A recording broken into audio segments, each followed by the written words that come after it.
Ma chère ambassadrice et mon cher ambassadeur, bonsoir, j'espère que vous allez bien, vous tous. Ici, c'est le soleil crépusculaire sur l'île de la Réunion. La vidéo de ce soir va porter sur la femme perverse narcissique, la menthe religieuse. Et oui, elle est considérée comme une menthe religieuse et pas du tout comme l'homme pervers narcissique qui est plutôt un caméléon. Et je vais t'expliquer pour quelle raison la femme perverse narcissique est vue en tant que telle. Ben déjà, pour commencer, la femme pervers narcissique est une femme qui est omniprésente, omnipotente, qui est sur tous les fronts. Elle est très en vue, une personne qui veut tout savoir, c'est tout. Elle est la confidente de tout le monde.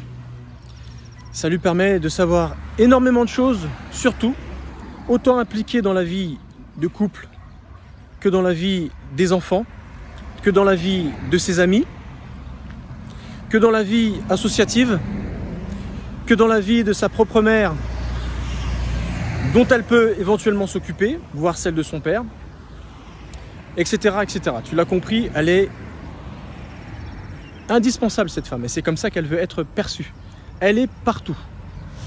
Et donc du coup, ça fait d'elle une femme parfaite, qu'on voudrait avoir, qui a du répondant sur tous les sujets de discussion. Mais en fait, tout cela, c'est une fausse présence. Une fausse présence, pourquoi? Parce qu'en réalité, l'accent est mis sur le côté organisationnel. Elle rend service tellement, elle est tellement serviable, elle apporte tellement de choses à tout le monde, que du coup, elle arrive à avoir la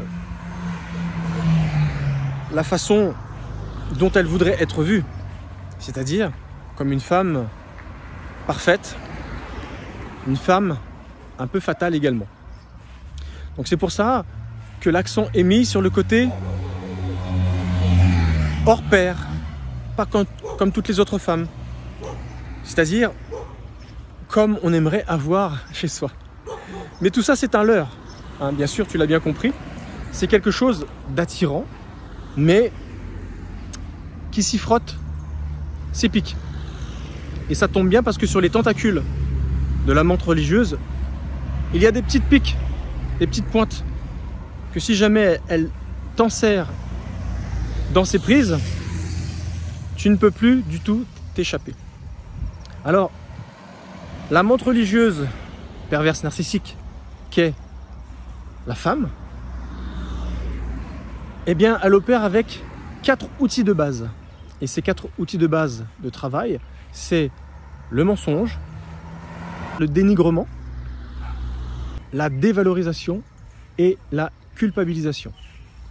Alors ça fait beaucoup de choses négatives, mais c'est pour cette raison en réalité qu'elle est autant dans le service de l'autre, qu'elle a autant besoin de connaître des choses sur toi pour mieux t'aider, pour finalement en réalité mieux te manipuler.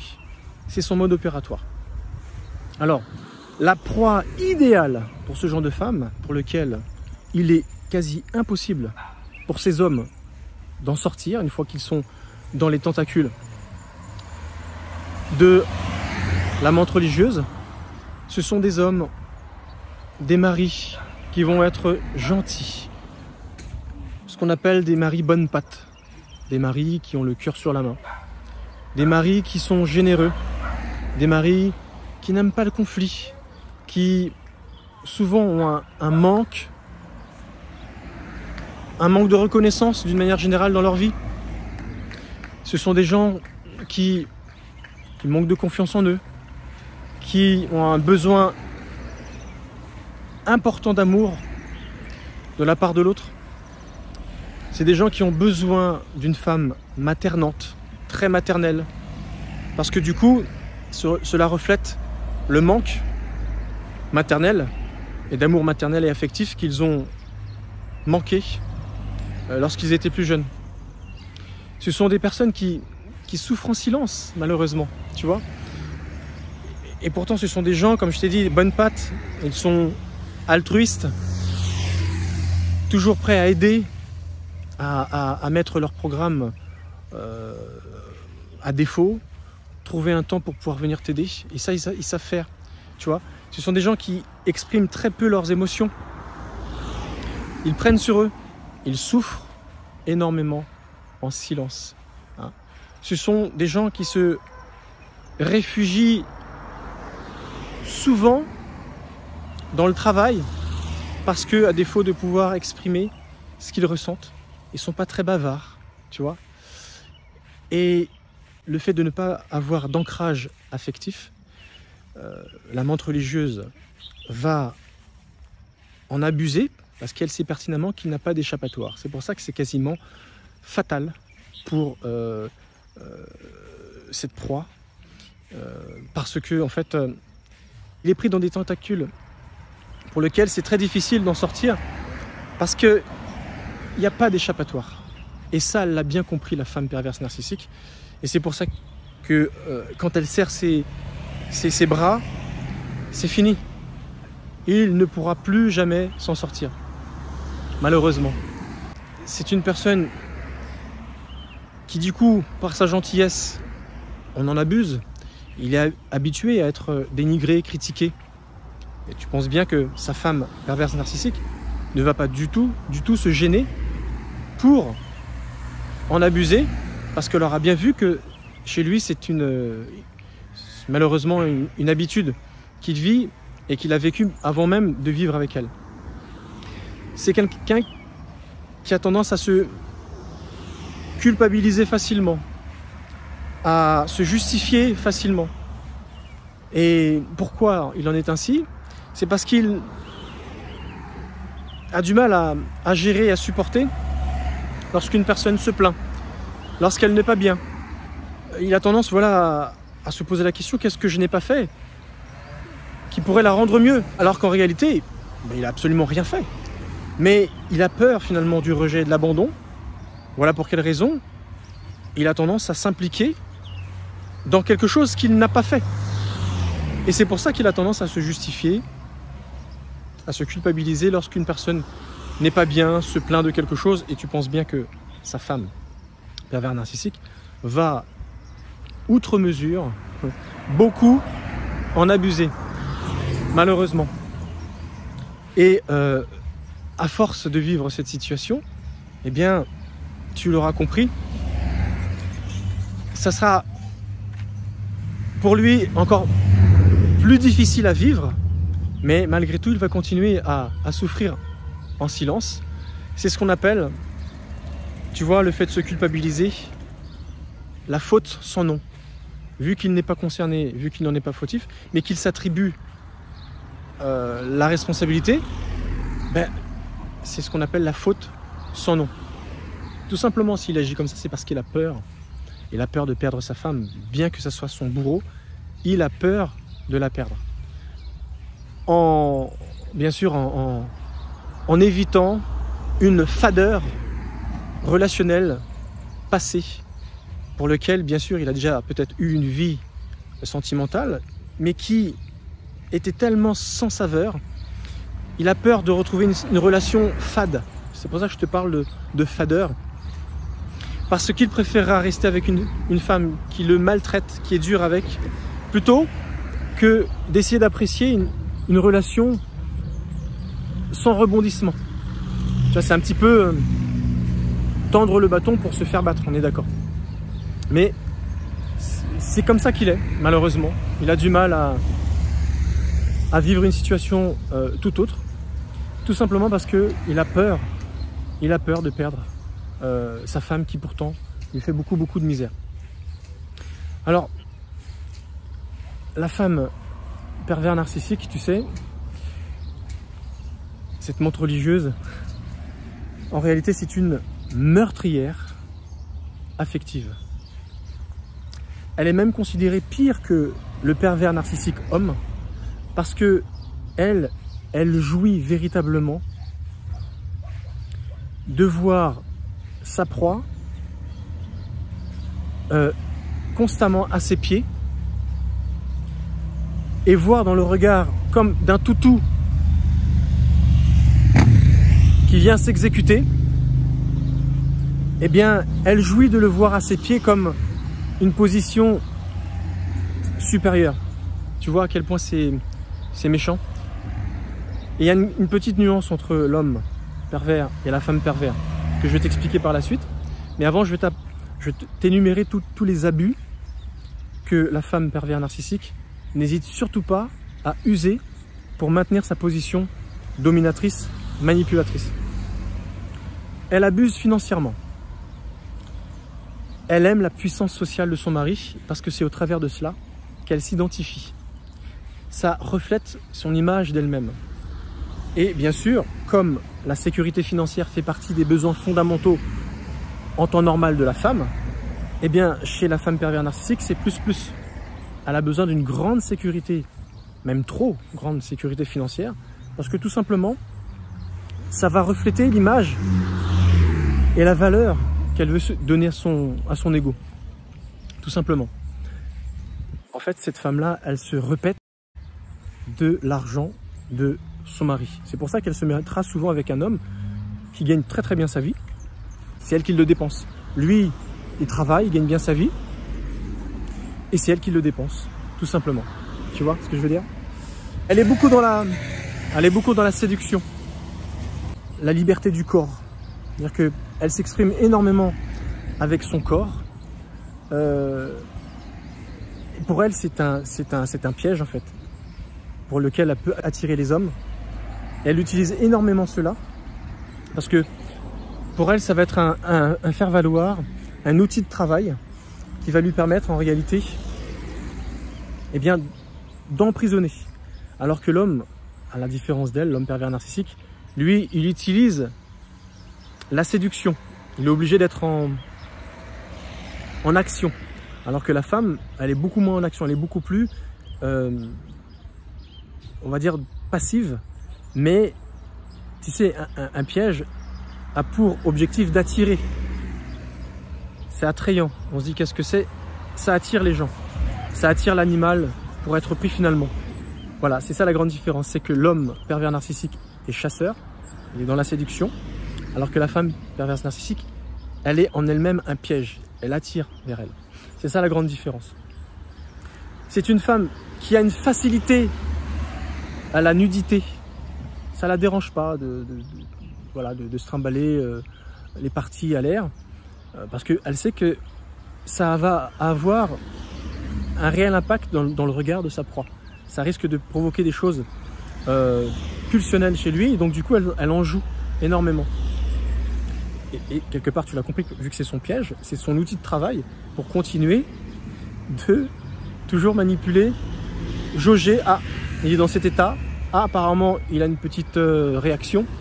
Donc, je peux peut-être essayer de demander quelque chose en parallèle. Si tu veux ça, bah, moi j'aurais besoin de ça aussi. Tu vois, c'est un petit peu une monnaie d'échange, un chantage, tout simplement. Elle utilise son corps comme un chantage pour obtenir des résultats. Donc, tu as bien compris, il y a véritablement un attrait utilisé sur son corps. Et lorsque elle est active sexuellement parlant, elle a cette tendance à être un petit peu dominatrice sur le plan sexuel. Tendance sadomaso. Elle veut dominer. Elle veut décider. Et elle est prête même à faire des sévices parce que c'est un contentement de je peux te faire mal et en plus tu peux peut-être aimer ça et le réclamer. Tu vois, il y a vraiment un côté de perversion dans le sexe, comme j'ai pu déjà t'expliquer auparavant. Il y a également chez elle ce qu'on appelle un effarouchement, c'est-à-dire qu'elle est constamment dans la défiance. Ah bon, tu dis ça? Ok, tu vas voir tout à l'heure. Ah ouais, tu fais ça? Ok, tu vas voir tout à l'heure. Toujours? Ah bon, puisque je vais. Ah, t'as fait ça? Attention à toi. Constamment besoin de... Voilà, c'est son stimuli pour toujours être dans l'effarouchement. Tu vois? Elle flatte beaucoup, énormément, parce qu'elle sait pertinemment que son mari, qui n'en reçoit pas beaucoup, dès qu'il va en avoir, oh, tout de suite, ça va le faire réagir, mais pas que avec son mari. Elle le fait d'une manière générale avec tout son petit monde, parce qu'elle sait que ses propos peuvent tellement toucher que du coup, elle va soutirer des infos, elle va mieux manipuler, etc., etc. Alors c'est une femme très soignée, très méticuleuse, très sophistiquée dans l'accoutrement et le maquillage. Elle a besoin que ça pète. Et forcément, tu n'es pas insensible. Parce que la manière dont c'est fait, le temps passé, tout est fait pour que tu la regardes. Elle a besoin du retour des regards, d'une manière générale, comme toutes les femmes. Mais là, c'est vraiment dans un mode, éventuellement, toi, je pourrais te manipuler. C'est ce qu'elle va chercher dans la réaction des regards des autres hommes, voire des autres femmes, pour se dire, ah, mon piège fonctionne. C'est juste pour tester son piège, tu vois. Elle ne va pas forcément se mettre en action forcément. Mais en tout cas, pour elle, c'est un bon indicatif. Donc, t'imagines à quel point, jusqu'où ça va, venant de sa part, d'utiliser en tout cas son attrait physique pour pouvoir piéger ses proies. Elle se pavane beaucoup, elle est très à l'aise avec son corps, elle est très expressive corporellement parlant, elle transmet bien sûr on va dire ses messages avec son corps. Elle-même, j'ai presque envie de dire qu'elle a tendance à parler plus avec son corps pour éviter de se fatiguer verbalement parlant, pour justement emmener les gens un peu plus dans son piège, pour obtenir d'eux justement qu'il y a de la parole, une libération de parole pour avoir des infos. Elle n'hésitera pas du coup à séduire d'autres hommes. Ça la dérange pas du tout. Un cliché, une image. Elle se voit arrêtée par un agent de police pour un excès de vitesse ou pour une infraction du code de la route. Elle n'hésitera pas à jouer de sa plastique, de son maquillage, de son langage corporel pour justement essayer de faire sauter ce qu'elle mérite. C'est une personne qui a besoin également d'une certaine reconnaissance positive, une reconnaissance sociale, avec des signes d'extérieur de richesse ou de réussite. Voilà, avec des codes vestimentaires, des codes de maquillage, des codes de bijoux, donc d'accoutrement, qui en disent long bien sûr sur son appartenance. Pour elle, c'est très parlant, et pour elle, c'est très important de donner, on va dire, le ton de tous celles et ceux qui oseront poser le regard sur elle en se disant « Ah ouais, elle, ça marche comme ça. » Exactement. Ce sont des codes sociaux, des codes vestimentaires qui mettent tout le monde, on va dire, au diapason quand elle rentre dans une pièce ou lorsqu'elle passe quelque part. C'est juste pour faire comprendre aux gens, voilà, avec moi, c'est comme ça que ça se passe. Tu vois? Donc c'est une femme qui parle énormément avec le langage corporel, le langage physionomique, avec le regard, pour arriver à ses fins. C'est quelqu'un qui a constamment besoin que son toutou, c'est-à-dire son mari, soit à ses pieds. Elle ne peut pas vivre sans la présence physique de son mari. À l'inverse de l'homme pervers narcissique qui, lui, vit sa vie en solo. Il vit en clivage. Alors que la femme, elle veut que son toutou soit constamment à ses pieds pour se servir de lui quand elle en a besoin. Il y a une jouissance à vivre une telle situation pour elle, de se savoir au-dessus et que son mari soit vraiment on va dire la chose. Et elle fait tout pour que ça se passe comme ça. Alors que l'homme, non, il peut très bien découcher, l'homme pervers narcissique. Il fait sa vie en solo, alors que la femme, elle est complètement impliquée à tous les niveaux. Mais c'est parce qu'elle a besoin de briller constamment. Alors que l'homme, il est en clivage, briller uniquement à l'extérieur, ça lui suffit. Et à l'intérieur, c'est un vrai bourreau. Et après, il y a plusieurs niveaux de degrés de bourreau. Il y a l'homme pervers narcissique qui sera véritablement un dictateur, un inceste, un pédophile, et qui aura tellement isolé physiquement sa famille du reste du monde qu'il pourra vraiment agir ainsi et avoir également une double vie. Et d'autres qui auront une double vie mais sans toutefois être un pédophile, un incestueux, ni même quelqu'un qui fait vivre toute sa famille dans la terreur, mais simplement il sera complètement désagrégé, non impliqué, complice dans l'éducation des enfants. Donc c'est ça la grande différence avec l'homme pervers narcissique qui est un caméléon et la femme pervers narcissique qui est une montre religieuse. Et pour finir, la femme pervers narcissique a constamment besoin de dénigrer son toutou, son homme, son mari, parce que c'est comme ça qu'elle jouit, qu'elle est dans la réussite. Tu vois, l'homme, lui, il a besoin d'être en chasse à l'extérieur et de parfaire sa réputation et son image à l'extérieur du foyer, l'homme pervers narcissique. Alors que la femme, elle, c'est autant à l'extérieur qu'à l'intérieur, et à l'intérieur, elle a surtout besoin que son mari soit dénigré à son service constamment. C'est ça la grande différence avec le caméléon homme pervers et la menthe religieuse femme perverse. C'est ça qui rend d'ailleurs la femme pervers narcissique détestable, c'est qu'elle est cash et en plus elle est dénigrante et elle est comment dire, très exigeante. Elle n'hésite pas à dire clairement ce qu'elle attend de l'autre, tout simplement. Voilà tout ce que j'avais à te dire sur la menthe religieuse.